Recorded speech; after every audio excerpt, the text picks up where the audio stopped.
back to Legend Chess. Today we're learning how to checkmate with just the queen and a king against the enemy's king. In order to do this, let's remember how the queen moves. First and foremost, it controls all of the squares going vertically, diagonally, and horizontally. This is important because we don't want to stalemate the enemy's king. So in order to do this, we actually want to bring our queen in opposition with the enemy king at the direction of a knight. And if we remember how knights move, they move one square and two squares over. So if we're one square down and two squares over, or one square down and two squares to the right, or one square to the right and two squares up, those all work. But we have to remember that's going to push that king in direct opposition by blocking all of these squares. The only way that the king can move is going to be forced eventually to that corner. Now if my queen were on this square over here on h4, it would be pushing this king over to the square on a8, pushing for a checkmate.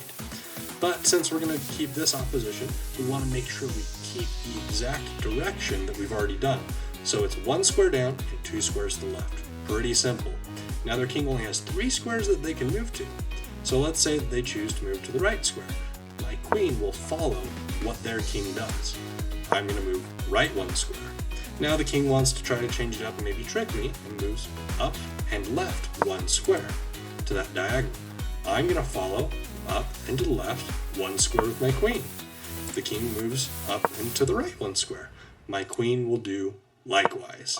We're playing follow the leader until we get to checkmate.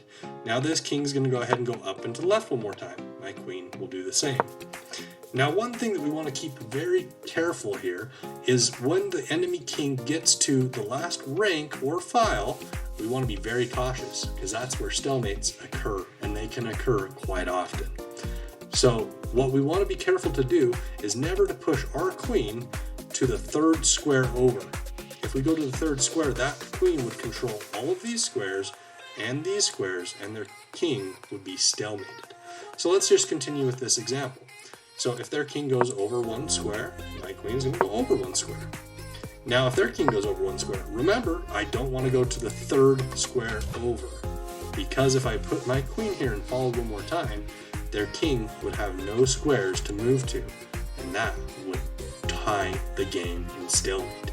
Instead, I'm going to leave my queen on the fourth square over and bring my king up into the battle.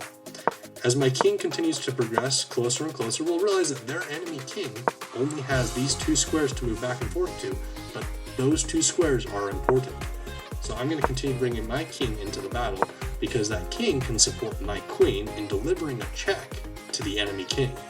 This check to the enemy king is crucial because this check is not escapable on any square to the enemy king, which leads to checkmate.